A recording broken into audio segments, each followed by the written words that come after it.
Hello दोस्तों, मैं अमित शर्मा। आज मैं पार्ट 16 के माध्यम से अपना यूपी टीजीटी इंग्लिश के लिए एक बहुत सुनहरा और बहुत अच्छा टॉपिक लेकर आया हूं। हालांकि ये टॉपिक मैंने आपको पहले भी कई बार डिफाइन किया है, लेकिन आपके कमेंट्स को देखकर लगता है और मुझे भी ऐसा लगता है कि उन वीडियो में जो क्वेश्चन कुछ आपको दिए गए थोड़े इजी लेवल के रहे।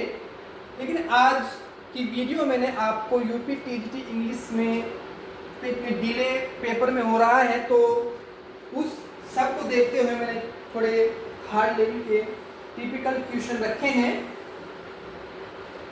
और आपको पता ही है हमारा पार्ट 16 है और ये हमारा अंतिम प्रहार है।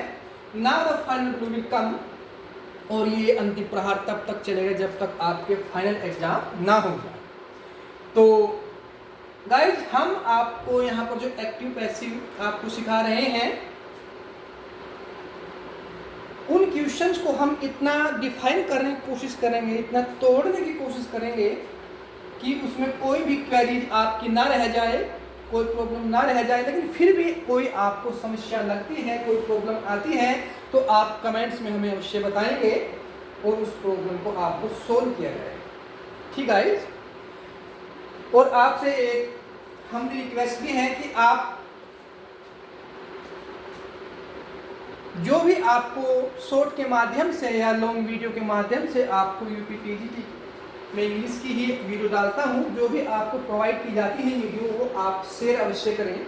लाइक सब्सक्राइब 1% आप ना भी करें, लेकिन आप शेयर अवश्य करें, क्योंकि शेयर करने से क्या होता है। देखो, आज आपको पता ही है कि आज के हिसाब में देखो, ऑफलाइन तो कुछ बच्चे पढ़ते हैं, लेकिन आजकल ऑनलाइन का क्रेज है। ऑनलाइन पढ़ते हैं और भारी भरकम फीस देते हैं, 4-5 हज़ार 10 हज़ार, तो एक मनमाने ढंग से उनसे फीस वसूली जा रही है। तो यहाँ पर आपको जो भी कंटेंट मिलता है वो फ्री ऑफ कॉस्ट मिलता है। ये उन बच्चों के लिए एक सुनहरा अवसर है। अगर आप इस वीडियो को अधिक से अधिक शेयर करते हैं, फैलाते हैं, तो ये कहीं ना कहीं उनके भविष्य के लिए एक मील का पत्थर साबित होता है। तो गाइस, आप हमारी वीडियो को शेयर अवश्य करें और कुछ समय के लिए थोड़ा टाइम निकाल कर, कुछ सेकंड निकाल कर आप अपने व्हाट्सएप डीपी और अन्य सोशल मीडिया ऐप पर इसको अवश्य लगाएं, इसकी लिंक को अवश्य डालें। तो चलते हैं गाइस, अधिक टाइम किल ना करते हुए। हमारा पहला एक्टिव है, the president appointed him governor. देखें guys, the president appointed him governor. तो आपने यहाँ पर क्या देखा कि अपॉइंटेड हमारे क्या है, अपॉइंटेड हमारी यहाँ पर वर्ब है। और आपको पता ही, जैसे कि आपने पहले हमारी वीडियो देख रखी होगी, हमने आपको समझा रखा है कि अपॉइंटेड जो भी, यानी कि आपकी जो भी क्रिया दी गई है उससे जो सटा हुआ है, जो मिला हुआ है, जो टचेबल है, वो हमारा सब्जेक्ट होता है। इसमें तो ऑब्जेक्ट, लेकिन इधर क्या होगा, पैसिव में सब्जेक्ट होगा। इनका सब्जेक्ट क्या होता है गाइस, ही होता है। ये आपकी टेबल है, हमने करा रखी है सब्जेक्ट और ऑब्जेक्ट की टेबल। तो हिम का क्या हुआ, ही हुआ गाइस सब्जेक्ट। अब आपको 3 चीज मेन लेनी है, प्रारंभ में लेनी है, स्टार्टिंग में लेनी है। वो सब्जेक्ट है आपका, उसके बाद आपका टेंस है, और उसके बाद आपकी वर्ब है। अब तो आपको 3 बार वर्ब के पास ही जाना है। एक बार आप वर्ब के पास गए तो उससे आपका सब्जेक्ट निकलकर सामने आ गया। अब दूसरी बार फिर से आप वर्ब के पास आपको जाना है, क्रिया के पास आपको जाना है। ये क्रिया की कौन सी फॉर्म है, वर्ब की आपकी सेकंड फॉर्म है। जहां पर आपकी क्रिया की सेकंड फॉर्म होगी, यानी कि वो पास्ट इंडेफिनिट होगा। पास्ट इंडेफिनिट अर्थात सेकंड फॉर्म, तो वहां पर आपको पास्ट कॉन्टिन्यूअस का प्रयोग करना है। यानी कि जहां पर आपको सेकंड फॉर्म दिखाई दे, वहां पर आप वोज वर्ब से एक करेंगे। लेकिन यहाँ पर आप क्या करेंगे, वोज करेंगे। वाज कहते हैं, आप वोज कहते हैं। तो आपने वोज किया, क्योंकि ये आपका ही क्या है, सिंगुलर है, इतना आप सभी को पता है। ठीक है, वर आता है प्लूरल के साथ, बहुवचन के साथ। तो सब्जेक्ट के पास गए थे, आपका हिम का ही हो गया था, इससे सटा हो, इससे मिला हुआ था, सटा हुआ था। इसके पास गए थे आप, जो पास्ट इंडेफिनिट में है, इससे आपने वोज निकालने, इतना आपको क्लियर है। Any doubt? बार फिर से आप वर्ब के पास गए। जो वर्ब है उसको आपको लिखना है, उसकी थर्ड फॉर्म लिखनी है। यहाँ पर ये थी सेकंड फॉर्म, लेकिन अपॉइंटेड की थर्ड फॉर्म क्या होती है? अपॉइंटेड ही होती है। अपॉइंटेड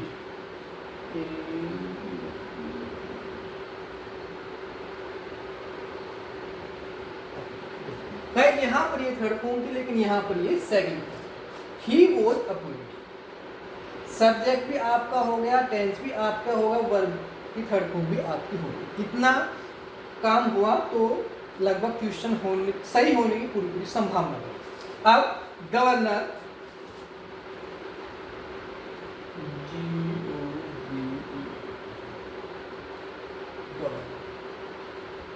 ठीक है।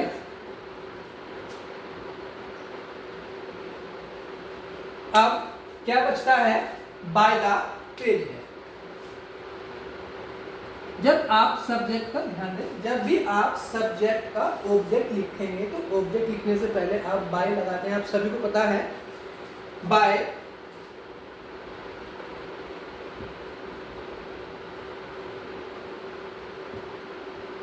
द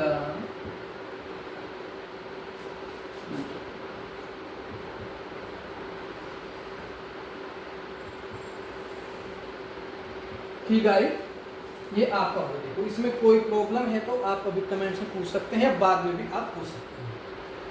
हमारा सेकंड क्वेश्चन है ओपन द डोर। या आप डोर भी कहते हैं इसको, लेकिन शुद्ध तो ये दूरी ही है, डोर। ओपन द डोर, तो ये आपका इंपेरेटिव सेंटेंस है जो हमेशा वर्ब से प्रारंभ होते हैं। तो इसकी शुरुआत हम लेट से करते हैं। सब्जेक्ट के रूप में हम शुरुआत इसकी लेट से करते हैं। तो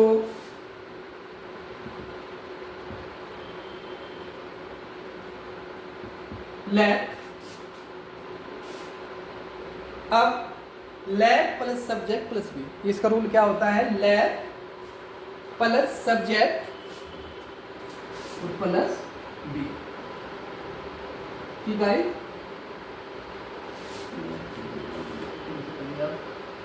डाउट ना हो, लेट सब्जेक्ट क्या है? द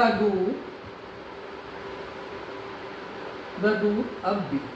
इतना आपने रूल से लिया, लेट आपने रूल से लिया, द डू आपने यहां से उठाया और बी भी आपने रूल से लिया। Let plus subject plus be. Imperative sentence की शुरुआत लेट से करते हैं, फिर जो सब्जेक्ट आपका लास्ट में वो आप लेते हैं, फिर आप बी लगाते हैं।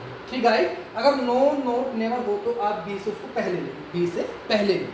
ठीक है। अब ओपन,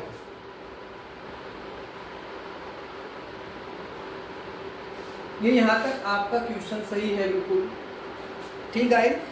लेकिन ऑप्शन में कभी कभी आपको क्या मिलता है, क्योंकि इसके अंदर कर्ता यू छिपा रहता है। क्या छिपा रहता है गाइस? इसके अंदर कर्ता यू छिपा रहता है। सभी इंपेरेटिव सेंटेंस के अंदर कर्ता यू छिपा रहता है। तो इसको आप प्रभावशाली इंप्रेसिव बनाने के लिए यहाँ पर आप बाय यू का प्रयोग भी कर सकते हैं, वो भी बिल्कुल सही है। ठीक है। आप बाय यू का प्रयोग भी कर सकते हैं।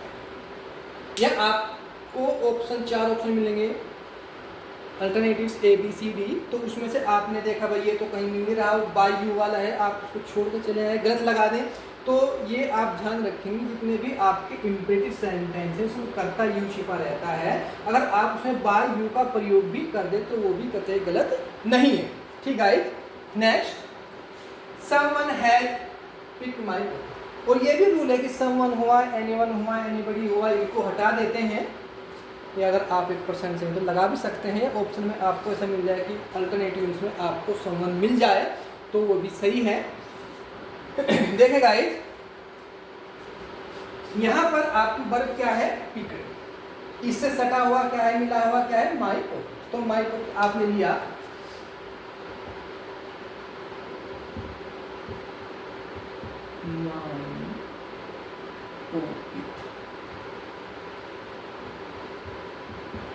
My pocket, my pocket guide आपका हो गया। अब टेंस, इसमें क्या है? हैज दिया हुआ है, इसको पैसिव करने के लिए माय पॉकेट क्या है? आपका सिंगुलर है। माय पॉकेट क्या है? सिंगुलर है। तो आपने हैज का हैज लिया अगर आपको किसी टेंस में हैज या हैव मिल जाए तो हैज और हैव को, अगर एक्टिव में आपको हैज या हैव मिल जाए तो पैसिव में भी आप हैज या हैव ही लिखेंगे, लेकिन उसके साथ में बीन का प्रयोग करेंगे। ठीक गाइस, अगर एक बार दोबारा सुने आप पीसफुली, अगर एक्टिव में आपको किसी क्वेश्चन में हैज या हैव मिल जाए तो पैसिव में भी आप हैज और हैव लिखेंगे, लेकिन सिंगुलर के अनुसार हैज और प्लूरल के अनुसार हैव। माय पॉकेट सिंगुलर था तो उसने अपना हैज लिया आपने, और अब हैज और हैव के साथ में क्या आता है गाइस, बीन आता है। क्या आता है, बीन आता है, been. My pocket has been a picked,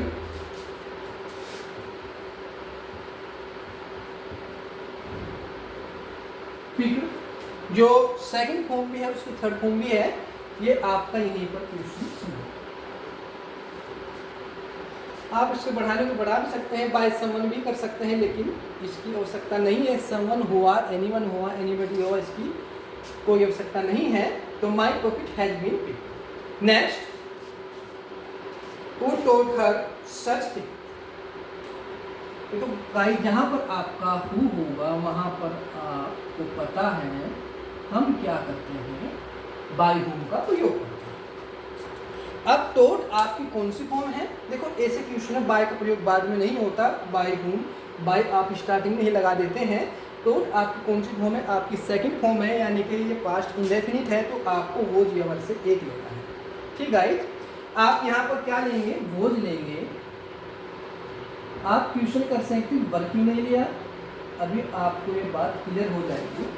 क्योंकि इंट्रोगेटिव सेंटेंस में बाय हुम वाली कंडीशन में आप इंट्रोगेटिव वर्ड्स लेते हैं, इसके लिए आपका सब्जेक्ट कार्य भी करता है, इसके बाद आप टेंस लेते हैं, फिर आप सब्जेक्ट लेंगे। सब्जेक्ट हमारा इसमें क्या है, वो सिंगुलर ही है। सिंगुलर कैसे हैं, इससे मिला हुआ क्या है, हर है, और हर का सब्जेक्ट क्या होता है, सी होता है। तो अब शायद आपको क्लियर हो गया कि हमने बाद यहाँ पर क्यों लिखा। अगर यहाँ पर यू होता तो हम यू के अनुसार यहाँ पर भी क्या लिखते, वर्ब लिखते। ठीक है, ये बात क्लियर हुई। अब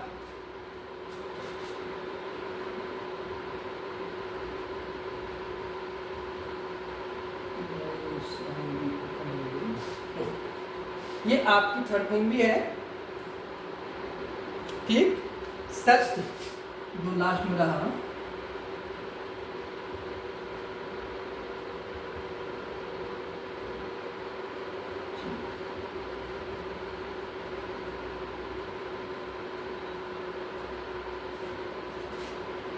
देखो यहाँ तक कोई प्रॉब्लम हो तो आप कमेंट्स में अवश्य पूछ सकते हैं।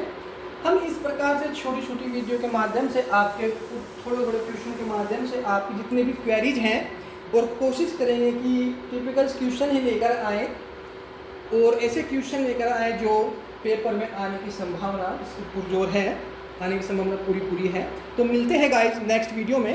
तो okay guys, thank you very much.